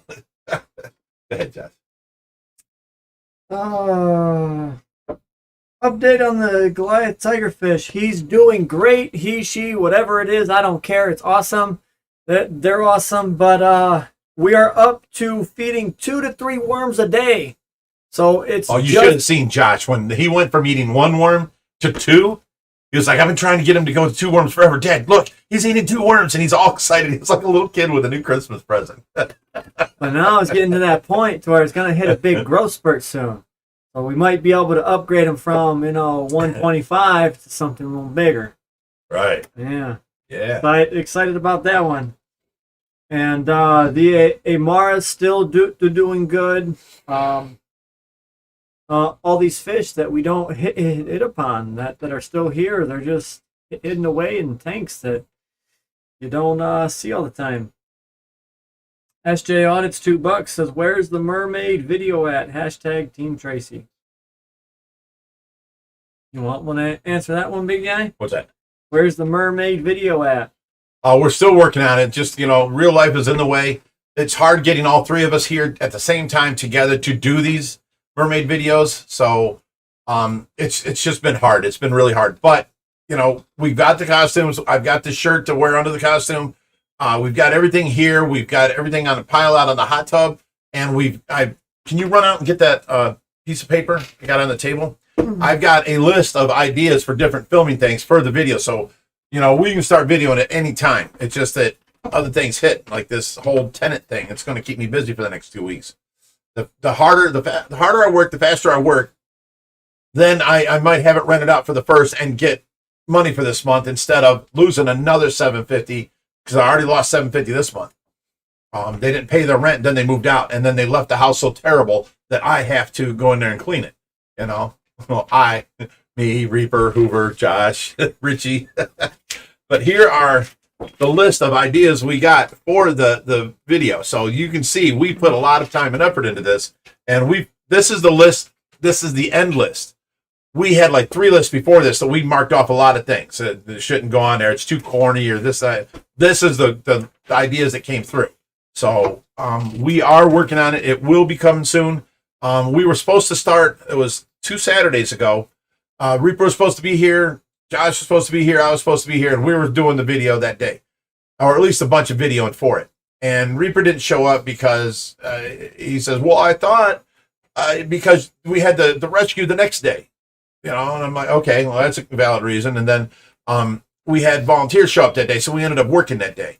It just didn't work out. So not all the stars have lined up and made it perfectly easy for us to start videoing this. But it is in the works, and we do got it going. All we got to actually do is start putting the outfits on and trying not to laugh and get the video in there. People are asking who was it that fed the alligator gar by mouth the other day. That was a 8-second short. And it wasn't me. Who was it? It was John. Oh, John did it again while he was here? No, that was the same video. Oh, the same video? Yeah. Okay. A while ago. John Doe, people. That was John Doe. I figured he ain't been here a while. It had to be you. No one else is going to do it. I mean, I do it, but I wouldn't be scared like he was. Let him bite your face. Get the views. Why are you ragging on him if he come over and did this? I'm just saying, bite your face. Get the views. Don't bite your face and get the views. What's wrong with you? I thought I raised him good, guys. I'm sorry. How's Tracy doing in there? I haven't heard her. I haven't heard her either. Go check, please. Yeah. I just walked by her. She usually coughs every couple seconds. 15 seconds. That's still up. She's just sleeping. Okay, she's sleeping. We're good. You don't hear nothing, especially like with a toddler. You have to go check. Oh, you must have had bad toddlers, I did. Mine's gonna be an angel. I'm not gonna have to do anything. Well, not to mention, yours is going to have a grandpa that's in her life that will spoil her, that will make your life harder. She's going to go home with a drum set. She's going to go home eating candy. Oh, shit. Oh, it's time to go. Time to go to bed. Here's some candy, sweetheart. She's going to get home and bouncing off the walls. God damn it! You're not going to Grandpa's ever again. I want to eat all that sugar. You can stay there. It's Lukey says, did the escaped lizard ever make an appearance? Can't remember his name. In my next video, you're going to see a 30-second clip. Did you see him on video? No. But I know it was him. Because we have this probably 100-gallon tub filled with nothing but duckweed. And all the koi tanks behind the monster pond flow into this bucket of duckweed. I shut the lights off the night before. It was while he was in Kentucky. So I know no one was here. It was just me. I shut the lights off. I came back the next morning, turned everything back on. And the whole top of the monster pond's covered in duckweed. Something was inside this pond, sitting there bathing, having the time of his life. There's no duckweed in this tub anymore. See how his mind works? I actually seen the lizard. Me and Reaper saw him. He was moving all these plants around, and we said, there he is. And we go to try and catch him, and he's gone. He's quick. you know, well, my fat ass couldn't catch him. But anyways, he's quick. And, you know, we've seen him now 4 times. I've physically seen him. And each time it's with a different person. So, you know, he's still out there. And we're keeping the door shut, you know, stuff like that. So, you know, he can't get out. So he's out there. And we're putting food out for him, stuff like that. It's a matter of time. You know, I should really just order the traps and get it here.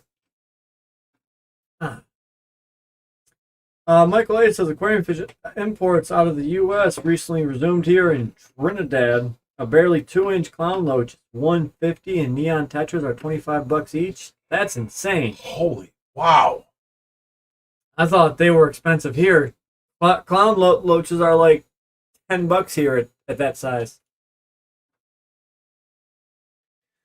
Do you guys ever get sponsors? We have gotten sponsors before, but they send big like groups of food and that's it. Not a sponsor. Sponsor is a monthly thing. They send you a check. They want you to, you know, Correct. talk about their product and they supply you with products or just a check. What was that called? Endorsement. We've got an endorsement where, you know, this company sends you 50 pounds of koi food and then that's it. You never hear from them again. He just got Fluval, sent us a FX6 and 3 pumps. Yep. Brand new pumps. They're out back in the box. We haven't even opened them yet. Talk about Christmas. That was Christmas. So TikTok is paying off. We've got 460,000 followers on TikTok. I've gotten Fluval with us. That's how we've gotten the daily dose of internet. They put us on their channel, and now we've got Lad Bible. Daily dose of internet is the one thing that helped us out a lot. We jumped up in subscribers that month. Lad Bible is like 10 times the size of them. Okay, well, I'm rooting for you. TikTok TikTok has gotten us Lad Bible, but because you know some of these videos we've gotten have gone viral on TikTok, is now getting us to see bigger creators, and they're messaging us now. So. Yeah, me and Reaper met on online gaming, a game called Trade Wars. Online gaming or online dating? Stop it. Actually, it wasn't even online. Back then, there wasn't an internet. It was, well, there was, but it was a BBS, bulletin board system. And there was a game called Trade Wars.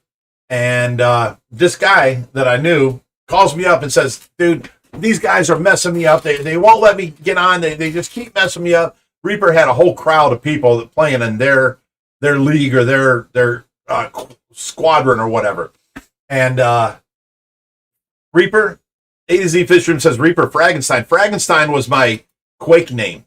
You know, I was Fragenstein. Frags were deaths then. Anyways, he calls me and says these guys, there's 5 against 1. Can you come in there and, you know, help me? And he actually paid me $50 to take them out.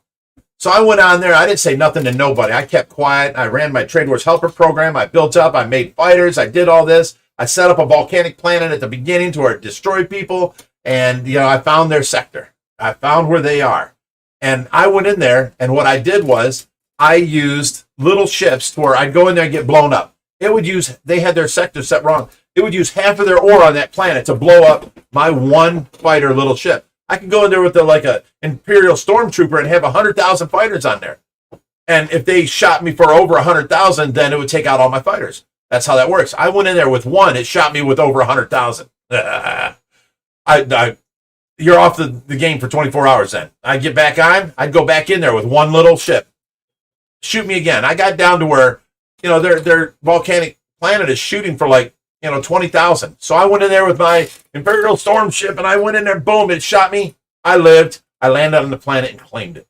Then the sectors behind it making all the fighters, Earth planets made fighters. I went back there and I claimed all of them. So they log on, right? I booted them off of the property. They log on, and they have to start from Terra. Well, I went to Terra, and I made a planet. There's 5 sectors around it. I made a planet. And I blew it up. 10% space debris. I made another planet, blew it up. I made 100% space debris in all 5 sectors around Terra. So when they came back on, no matter which direction they flew to go home, they ran into 100% space debris. Boom, they're off the BBS for another 24 hours. They're like, oh, this guy's cheating. He's cheating. He's got to have an in. He's this and that. And yeah, oh man, I was laughing my butt off. They begged me. They wanted to send me money to give them their sector back and all. It was great. It was like one of the funnest times I've ever had. Just outmaneuvering them, you know. But Reaper, he was the cool one. They were calling me a cheat. I must be at the BBS and I'm cheating and I'm messing with the game and this and that. And he was like, dude, you've got everybody in an uproar. I'm like, I know, isn't it great? It's so fun. He goes, where'd you learn this stuff? I'm like, dude, you just look at the rules and you figure it out. He goes, I like the way you think. But listen, you killed all them. I wasn't in the sector, so Reaper's the only one I didn't kill, right? And he didn't have to come back at, Terra and go through the space debris. So, I'm out there running free range. We're doing great. So I got to the habit of turning on my Trade Wars Helper program, and it's taking me to sector, and I'm trading at stores and stuff. And Reaper, I ran into a sector with him. And he's like, fire! Boom. I'm in a little ship. I'm making money, I wasn't set up for fighting and nothing like that. It was an automated system. Reaper kills me. So he's the only one that killed me in that game. But Reaper actually lost friends on that game because he came out and actually met me. He thought I was this little college nerd, and then he finds out I got paid by Hillbilly, that was his name, to take them out. And he gave me $50. I made $50. I was having fun. Oh my goodness. So that's how we met. And he saw me with the long hair, and we've been, he showed up looking like a biker.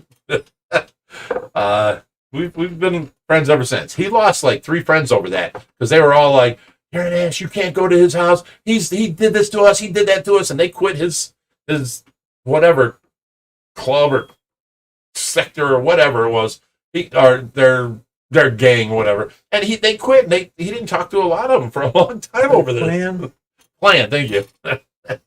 Nerds.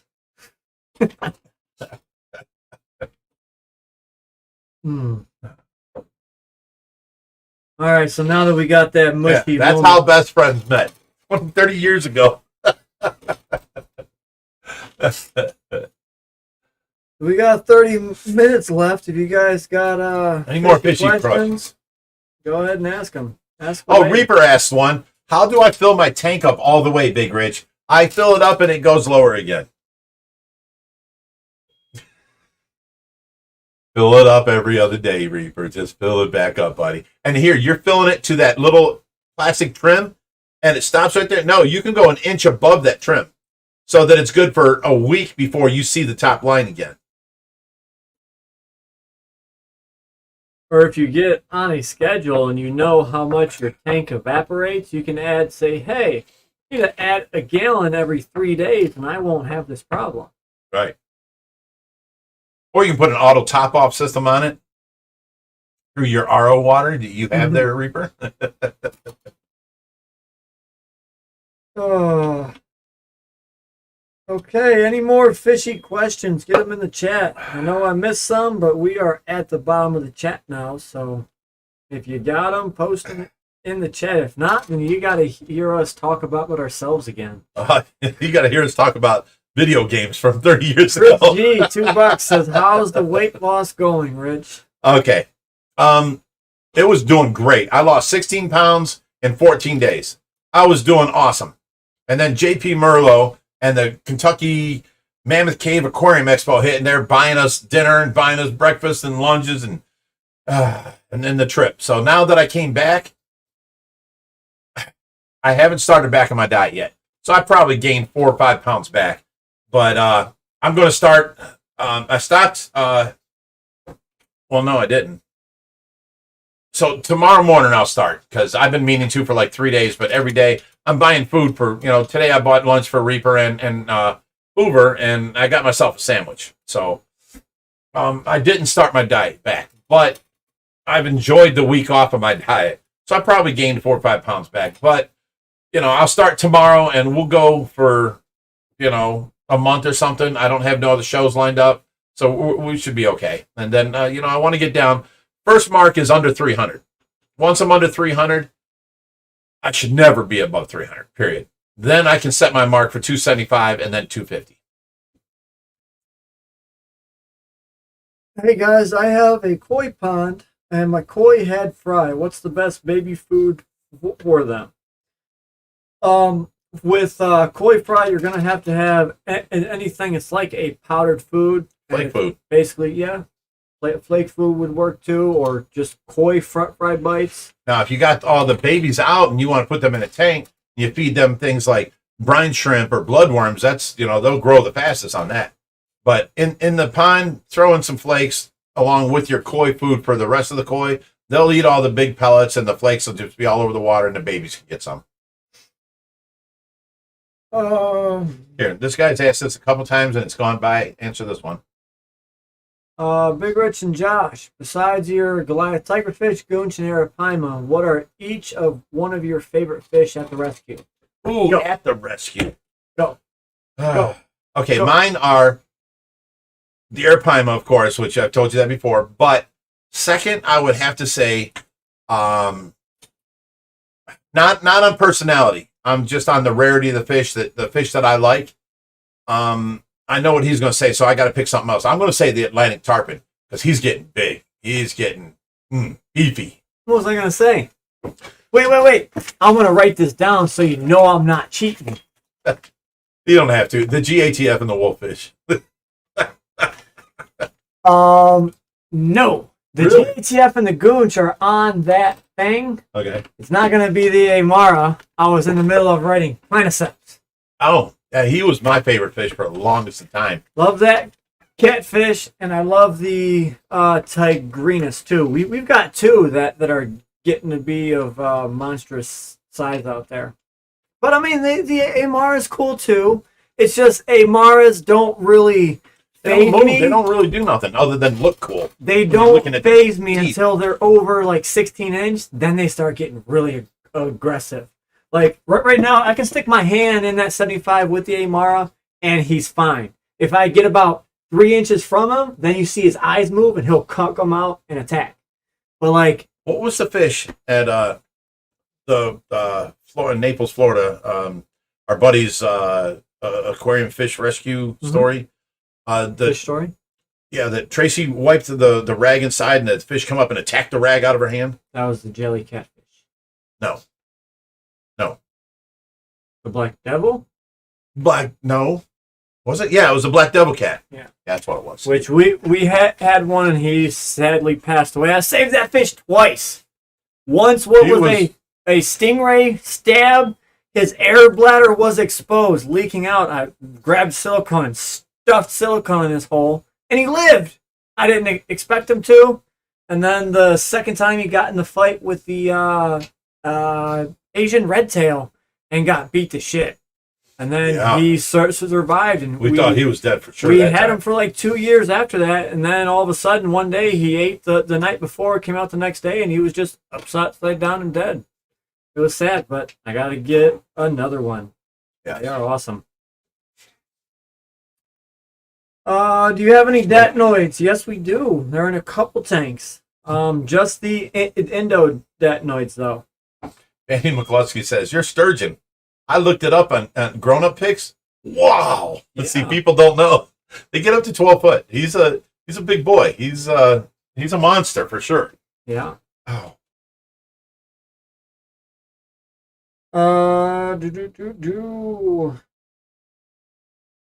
Hip Hop Hillbilly says, not a question, but thanks for the content and helping inspire me to get my first tank. Awesome. So that's a Awesome. 40-gallon breeder, just small fish for now. 3 dwarf gourami and 3 peacock gudgeons. Charlie's Aquatic Nook says, "Oh, I don't care if you don't know my YouTube name, but now you do, and the quiz will be next Friday." You gotta love her. She's a sweetheart. You guys remember Jody LaRue or Luray? Can you tell me how it's the correct way to pronounce that? From the Dortmund Charlie rescue. Said that's actually her middle name. Okay. Blu-ray. Can I get back to it? The Dortmund wait, Charlie wait. rescue. She set that up. She's the one that said, "Look, you guys got to get a hold of these guys." She called us. She got us talking to them, and she called back and made sure that everybody was on the ball and on the you know, and boom, it happened. And she met us there. And, you know, I'm thinking there's so much going on in this whole mall and everybody's showing up to see this fish off. And then that reporter shows up and she's there to do an interview on me and stuff. I'm like, okay. And then she's like, okay, so what was your name? I'm like, you don't know my name. After all this and all you've seen all these people lining up talking to me and all this, you don't know my name. You're the reporter. She goes, I'm sorry, it's just been a busy week. I'm like, my name is, this is where this came from. Oh, ouch. I think it was Jim Sheasley that bought this t-shirt because of that. My name is Rodrigo Cortez. And she takes the writing down in her little notepad, Rodrigo. This is so funny. I'm sitting there watching and she's writing, Rodrigo Cortez. I'm like, so she just goes on to answer questions, ask questions, this and that. And I'm like, I got to stop you. My name ain't Rodrigo Cortez. She goes, what is it? And I'm like, I'm Big Rich from Ohio Fish Rescue. You know? And she's like, ah. So she crosses it out. She writes it all down. And then about 10 minutes later, after so many questions in the interview, Reaper walks in. And I'm like, this is my buddy Reaper. And she's like, okay, sure. I'm like, what? She goes, Rodrigo Cortez, Reaper. I'm like, no, his name really is Reaper. I swear to you. Funniest stuff ever. Oh, my goodness. White Lightning says, where'd Reaper get his name? That was his online name. The Grim Reaper, but not Grim, just Reaper. And he dresses up as the Reaper on Halloween and stuff like that. So it's an online name. What happened to the albino with the swim bladder? He sadly passed away. We probably spent about $400 in medications trying to fix him, and he finally succumbed to his injuries. That's a yellow lab with thick lips on your background. Is that a hybrid or a disorder? That is a tumor. Yeah, and it's just been growing and growing and growing. Yeah, we've had him in another tank, a quarantine tank, and we tried everything. Because people are saying that's one of the diseases in cichlids. You got to blah, blah, blah. It's this and it's that. And we looked it up and we found a disease similar to it. But it turns out he's just got a tumor, people. So he's living his best life until he passes on. Had something, but it just jumped on me. All right, no, I'm down at the end. We got Brittany Ziblis, another $20, says, how did you guys like the band at the Mammoth Cave Expo? Big Rich, I heard you say it was good, LOL. You were the only one clapping and hyping. I was trying. These people are just sitting there. Oh, the band stopped playing. Okay. How'd you like that, honey? You know, I mean, it was like, you guys are clapping. Come on, people, clap. And I'm holding the phone, so I'm going, clap, you know, hey, woo. Trying to get people into it. And I mean, as much as I worked that crowd, they were just sat back and, you know, like good old folks sitting on their front porch, you know, smoking a pipe. You know, yeah. That's the way they work. And she also said, Reaper, weren't you in a choir that traveled internationally? So that's up to Reaper to answer. I'm not going to answer that. But when you posted that live video of that band, I had to double take for a second. I'm like, did Reaper gain some weight? Wait. It looked like a cross between Uncle Si from Duck Dynasty and Reaper. Like if those two had a baby, that's the bass player from the band.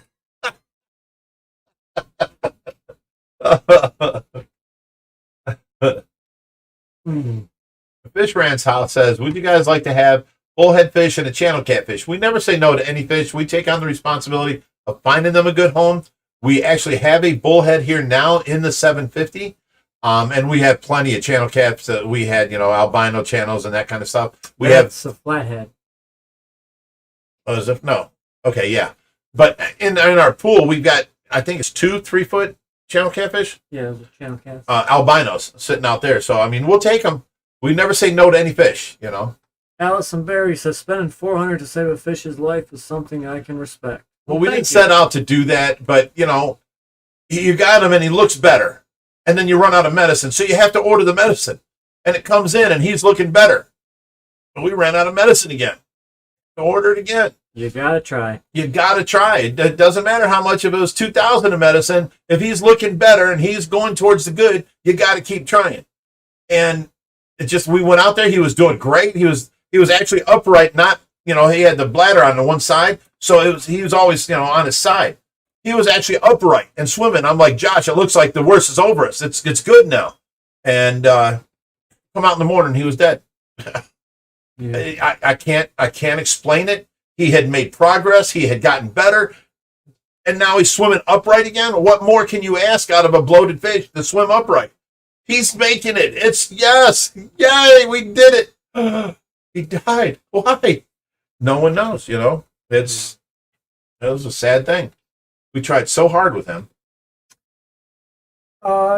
Josh, did you confirm that the ray in the sump pond is pregnant? I believe that she is, but we really can't know. I can't see her from the side. I see that her stomach is getting wide and tall. Yeah, you got a lump back there for sure, but it could be overeating. If she's a pig and she fills up, it looks like they're pregnant. The thing is, when you're seeing them from the side, you can see it moving, you can see little movements. It's babies and they're stacked on top of each other. So a stingray's gestation period is about 90 days. And once you start seeing them move, you've got about 30 days before they're born. That's why you always have to write down the date of inception. You see the male going after her and be like, hey, we wrote down this day. And then you start, seeing them. Their hump starts rising. You can kind of narrow it down. And as soon as you see that first movement, you got 30 days. Here, I'll let you read that. Kyrian Sharif says push Reaper in the pond next video, please. He come on over, Reap. Come on over, buddy. Come on over. I got an idea for a video.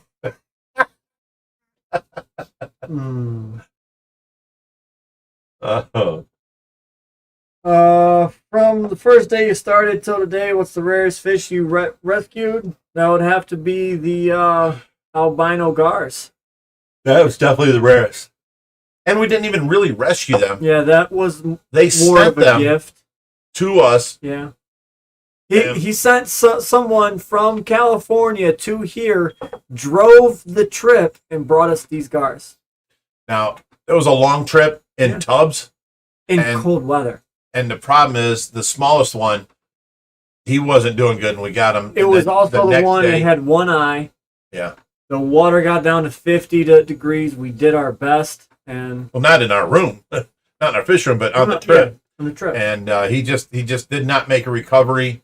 And, everyone's like, what happened to third gar? What happened to third gar? When I lose something that I don't want to talk about, I'll just erase that. I don't want to talk about it. I lost. That was a beautiful, beautiful fish. I was so happy and so good. And then by the next morning, he was, it was even with one eye, that thing was beautiful. Beautiful. Yeah, it just hurts. I love that fish. I don't know how, because I just met it, but damn it. I don't want to talk. I don't want to deal with it right now. So I just didn't deal with it. This is the first time I'm actually telling people that, he died. When are we going to get to see you guys clean that pool pond? Never. We don't clean it. We don't have to. We don't need to. Once a year. Right. You finish. You got to take the top off the centipede, stick a pump gun in there, and suck out the dirt. That's it.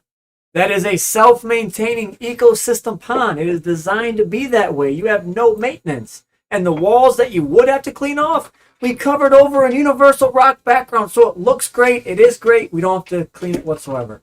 And I showed you last Saturday on TikTok Live. I said, I'm in this pool, and I'm like, look, I haven't prepped this. I haven't been in here. I'm going to kick my feet and move all this gravel, and I'm going to show you the dirt that kicks up. I kicked it over. I moved about 3 foot of gravel. Just a tiny little, the smallest cloud came up and settled right back down. I'm like, that is our pond 24/7. We don't do shit to it. We haven't even done its yearly cleaning for 2 years. Yeah. It's been a while. Well, we didn't need to. We should do it now because it's been 2 years, but, it's keeping the water clean. It's doing good. So what we got to do is put that down in that tube. But here's the real reason. I got to buy another cap. and then I got to drill a hole in it and put a tube through it so that I can take the pump with the hose and this cap, take this cap off, put this on, and put this cap on. Otherwise, it'll just suck water from the pool and blow it out. It needs to suck water through the rocks back to the filter and then to it and then out as dirty water. So we need another cap on there. So that's what we got to do before we can clean that. But it works really well. Well, Reaper's response was, "Oh, hell no." Bring your shorts next time, buddy. You don't know when it's coming. Coming over tomorrow? Tomorrow's Saturday. No, he'll be here Sunday. Well, I've got all them tanks to move, and I've got people canceling on me, so we're going to have a fun day tomorrow moving them tanks. I'll have, oh, no, tomorrow I'll be up there in Cleveland. Hoover spent the night. I got to pick him up there. Well, this guy's coming at 10 a.m. Okay, I can work. No, it's cool. I can wait. Rollers and a forklift. I'll make it happen. I don't need help. I'll be here. I'll wait and to go up until after that to go up for Hoover, and then we'll work on the house up there. You can go up to the house with me. I've got other shit planned. Oh, I get to help him, but he don't want to help me. I'm going up there on Sunday to put down your floor, but I've got a tank to get out of my garage and bring over, and all kind of stuff to do. I've got people showing up. Okay, we've got 12 minutes left. Let's see. What do we want to get into? Oh, Jason Brooks says he'll be here tomorrow. Yes, he will. I asked him to come by. Somebody else said earlier that they're coming by tomorrow, volunteering. So we got at least 2 people off of here coming by tomorrow. I'll make it happen. But it's just like, got to get them 2 tanks out. I got to move the quarantine tub to make that happen. And then I want to get the 600 out of my garage and here. And while everyone's here, I want to bring the 600 off the trailer and into the room at least. Yeah. So, where are we at? Does Lavaca eat mussels? Yes, she does. She eats mussels, clams. Okay. Here's the problem with that. We don't want to just feed her high expensive food for the sake of feeding her food. We have to feed her clams that are, not open or on the half shell or any of that, because we need her to want that food that's inside and bite through it to, file off her teeth so that they don't get oversized, and she can't close her mouth and all that kind of stuff. So every Friday or so, we give her clams and we have them frozen so that she has to bite through these frozen clams to get to the meat inside. If we give her mussels, she'll just eat it. So, we're giving her the shrimp and the tilapia, and she's eating that. Then we feed clams so that she files her beak. If we get half shells, she just eats the meat and leaves the shell. So there's a reason for doing that. And, Eric Wall said, I can stop by for a bit. What time do you need me there? Let's say 10 11 a.m. until... You said 10 o'clock. Let's say 11. He's supposed to show up at 10:30. I'll be out there at 10. Okay. So if we have him show up at 11, it should be time. He's going to show up. I'm going to show him the tanks. He pays. We start moving the tanks. I don't lift a finger until the tanks are paid. Well, that's the only reason we're getting rid of them, because they're 550 gallons, but they're on a 4-foot tall stand and they're 20-inch tall tanks. They take up a lot of the real estate for a short tank.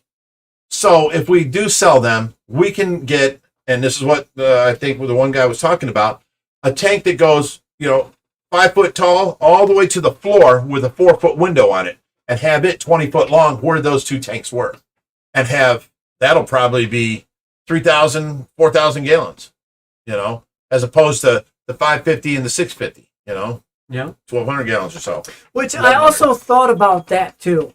If we're building a stand for the dog bone tank, why don't we just build a steel stand for the dog bone above the new tank that we're going? If we're going to have 2 windows in the front, in the break, in the middle, that there's no window, we can put the stand on each side and it can come up and the dog bone can be on top of the tank. We didn't want to close it off. Right now, you can walk in, you can see over the first row and see the second row. Do you like how you can't see the third row? That'll how be the first row be. You walk in and that's it. That's all you see is both sides until you get down. I kind of do, but I don't like that. There's 2, opinions here, so it's not always what I want, and not always what you want. Kathy Aponte, hi, says, what kind of brand of clams does she eat. My sister and I want to bring her some. There's no real brand, just frozen clams, smaller, about the size of a 50-cent piece or smaller. And as long as they're not open or open in half, that type of stuff. As long as they're closed clams, that's fine. Doesn't have to be a name brand or nothing like that. There is clam meat in there, and she will bite through it to get to it. Okay, we got 8 minutes left. So, if you guys got any questions, feel free to post them. Raheem saying post some TikTok videos on YouTube. I am going to get into the shorts on YouTube. I'm also posting reels on Instagram. So I might start posting them all, but I'm just trying to get more people involved, get more of the analytics involved, and just get more interactions with everyone. So we'll see how that one goes. Fish questions. Are there fish keepers that keep salmon in the hobby? Also, beautiful fish. Couldn't imagine They're hard. Require moving water. Right, they're hard because of the fast moving water. They need to be in the stream with water, moving against them, and that needs to be cold water. So they're a harder fish to keep. I'm sure somebody does it for a food source out there, but I haven't seen anybody with salmon in their personal tanks. I'm sure it's out there. Like there's a company in New York that has thousands of arapaima. Now, they won't sell them. They wanted $1,500 for a little 6-inch arapaima. I'm like, that don't make no sense. You can get them for $120. And they're like, well, go buy them from there. I'm like, well, why do you charge so much? He goes, well, because when that fish is full grown, this is what we would get out of them. There's 7 different fillets on a arapaima that taste 7 different tastes. You've got the cheek muscles, you got the side muscles, the back muscles, the tail meat. There's all kinds of different, and it shows just how you cut it up. They sell it as, if you're ever at a restaurant and you see Peruvian sea bass, that is arapaima. That's what they're selling it at. Ritzy restaurants, Peruvian sea bass. And there's a company in New York that's all they do is they raise arapaima and they sell them for food. Reginald Lyon says, Josh, you're not keeping any tanks in your new house? We just have one, like a 25-gallon, and it's a pea buffer tank. That's it. I don't really want tanks there. We're keeping them all here, so we're not, going back and forth. Right. What's your plan? Charlie's Aquatic Nook says, what's your plan for the fish you have for me? Rays being small, will they go in the 4,000? Will the cichlids and BPs go to a specific tank? No, the Persei will end up going into the 4,400. The Stingrays will end up. I told her we going have in the Stingray Persei in there. We put hers with ours. And the Stingrays are going where? When the Stingray grow out tank. Right now it's the 350. Right now it's the 350 because we're have a possible sale on the 550 that they were in. So if that sells, we'll upgrade them to a bigger tank. Right now they're staying in a 350. But I have your 3 rays in a 300-gallon quarantine tank. So they'll go in with the baby Stingrays wherever we put them. When they get big enough for breeding purposes, we'll put them in with our rays that are in the pool pond in the fish room. So, I don't know. We didn't have any luck having baby stingrays with the stingrays that came from stingray biology in the pool pond.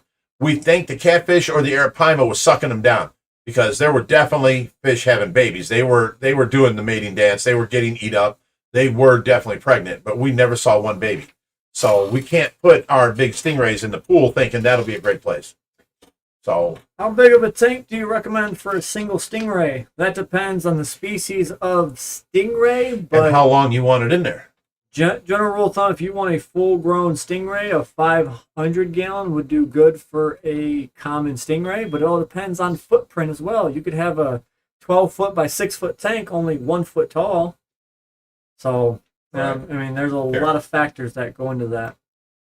Will Melifix Pimafix combo cloud the water? It is possible, but within a day, your water should go back clear. Yeah. If you have cloudy water after a treatment, it is most likely a bacterial bloom.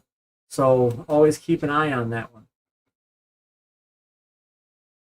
If you Right here. I was just about to read that one. Big Rich, if you could only keep one fish for the rest of your life, what would it be? Be an arapaima. Mine would be my goonch catfish and my Goliath tigerfish. Oh my god, they're awesome. Mine would be if I'm going to pick two, the arapaima and then the Pyrea, the armadas, the vampire tetras. They're all the same fish.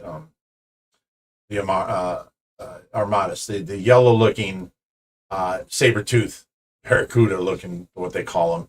There's so many different names for one fish. It is a vampire tetra. Right, vampire tetra is another one. Are you gonna do a saltwater monster pond? Probably not, unless we happen to get a grant and we do a OFR public aquarium. Now that is our next major step in the right direction. We need a grant writer working on this. Get us the grants. They did it at Electric City Aquarium. The owner there, Cliff, got a grant and he opened up a public aquarium in a mall in Pennsylvania. And it's Electric City, Reptile Den, and Public Aquarium. And he's doing great. That's our next logical move, is to open up a public aquarium and a rescue. That way we can, have paid employees charged to come in, and I can run the rescue in the background and have, all the tanks, behind the scenes for rescues and stuff like that. Brooke Hawley, can you put a high-fin banded shark in an outside pond? Absolutely. Yes, you can. High-fin banded sharks are a cold water fish, but that is not to be mistaken. They cannot get super cold. So if we put them in our outside pond and it froze over, they'd likely die. But if people in a little bit warmer climate might get down to, say, 40 degrees, they will survive. So they can get cold, but they cannot get, freezing cold. I know of people that tell me that, they have them in their pond in Kansas or whatnot. And I don't know. I wouldn't do it. Okay, we got time for one more question. Someone said don't forget about your jowl. I love my jowl. I forgot all about him. Because he's so docile. He just sits there during the day. He's active at night, so we don't see him much. He just sits there, and then, he eats. But the most impressive fish I ever saw, even more impressive than an arapaima, was a full-grown jowl at the Shed Aquarium, and they have it backstage where it's not seen by the public. I went back there, and he was 5 foot long, and his mouth was about 1.5 feet wide. And, oh my God, I put my arm above the tank, and I go to look in there, they're like, don't do that. And the guy grabbed my arm and moved it off there. I'm like, look, I'm Big Rich from Ohio Fish Rescue. Trust me. I deal with fish. I handle big fish. Don't worry about it. He goes, oh, yeah? And he took a piece of shrimp, threw it in there, and I heard, what in? And it was 10 times the pop that big Brutus ever's done. It was scary. I jumped back. This thing clapped the water like, it was hard. I don't know. It was, I can't explain it. That's the sound it made, but it was like 10 times louder, and his teeth or his mouth came together and hit so hard, it scared the bejesus out of me. All right, that was a good question to end on. It is past that 8 o'clock hour. So we thank you guys for coming and hanging out with us. But we will see you all next week. Thank you, guys. I appreciate it for hanging out with us. Keep up and watch what we're doing. And as always, stay fishy, my friends.